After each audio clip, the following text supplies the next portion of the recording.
ito pag-uusapan natin yung solid performance ni Kai Sotto sa game niya ngayong araw. Nagpaulan ng butata ang pambato natin, tinulungan ang team niya sa clutch at pinatiklop ang makansyaw na import ng kalaban. At babalitaan ko rin po kayo kay Coach Shot na plano pala niya na magtungo ng Latvia para sa game ng Gilas. So eto na mga kaibigan, panoorin po natin at pag-usapan ang napakagandang game ngayong araw ni Kai Sotto. Napakalaking tulong ng ginawa niya sa game na ito, lalong-lalo na sa late game para makuha nilang panalo. Pero eto, tingnan muna natin, nagbababa ng bola si Kai. Ang ganda ng handle niya mga kaibigan. Mas maganda i-develop niyo pa yan, gawin niyo yan padalas kasi kakailanganin niya yan sa higher level sa NBA pag nandun na siya balang araw. So eto mga kaibigan, tingnan natin yung gagawin dito ni Kai. Try niya ulitin yung kanyang teardrop pero medyo malakas. Kabakbakan ni Kai, Australian Boomers din dati mga kaibigan, at yan po ay naglaro din sa NBL sa Perth Wildcats. Bale, dalawang kampyonato nakuha niya dito sa NBL. So ito foul, so free throw ito sa kababayan natin si Kai. So malaking tulong din yung mga free throw na yan para at least mas maboost yung confidence ng player. So maganda yung pinakita ni Kai dito sa first quarter. Ito pa yung ilan, yun nga lang talaga hindi niya na ipapasok. Kaya maraming shot attempts ni Kai, yung mga tip in yung ganon, yung offensive board ay hindi pumapasok. Sayang yun mga kaibigan. So ito, perimeter, pinapractice nila ng daddy niya, ni Sir Ervin at ni Sir Mel doon sa kanilang bahay.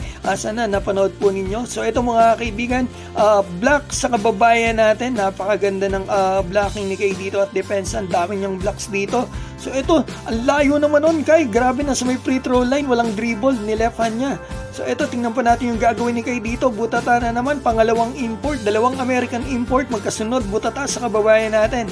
So ito, sumubok pa ng tres Kai, yun nga lang talaga hindi pumasok. Pero in the long run naman talaga mga kaibigan, malaking bagay yung mga ginagawa ni Kai, pinapractice niya sa game. Total, laglag na rin sila. Gawin yung laro niya, yung ganito mga kaibigan. At least, nakikita natin talaga yung mga bagay niyang kaya niyang gawin.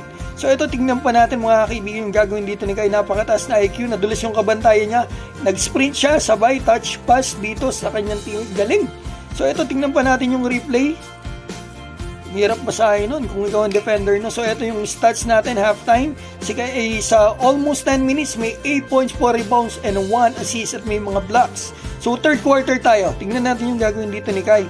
Butata na naman etong si Justin Watts. Yan mga kaibigan, yung sasayaw mamaya.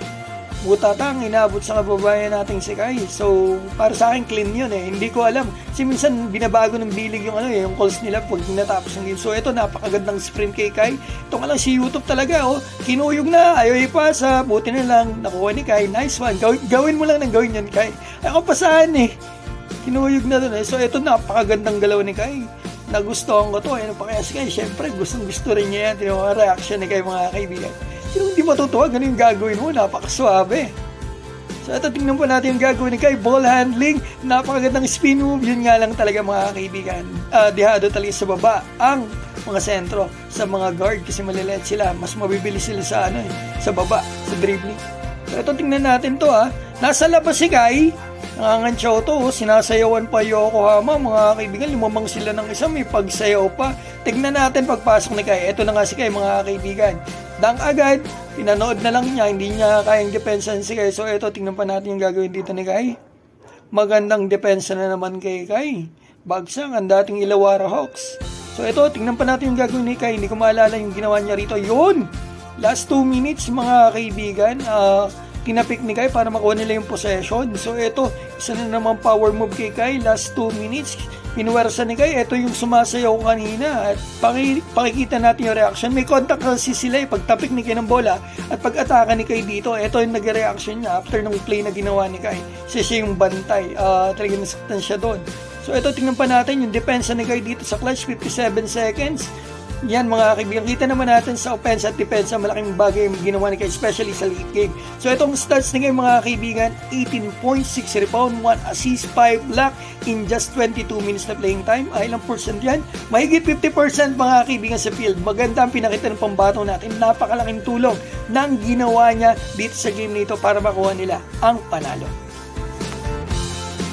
Ngayon mga kaibigan, balitaan ko na po kayo kay Coach Shot Reyes at Gilas Pilipinas. Kaninang umaga lang po ay nagkaroon ng interview si Coach Shot Reyes dito nga kay Sir Noli Ayala sa Power and Play. Maraming salamat po sa inyo sir.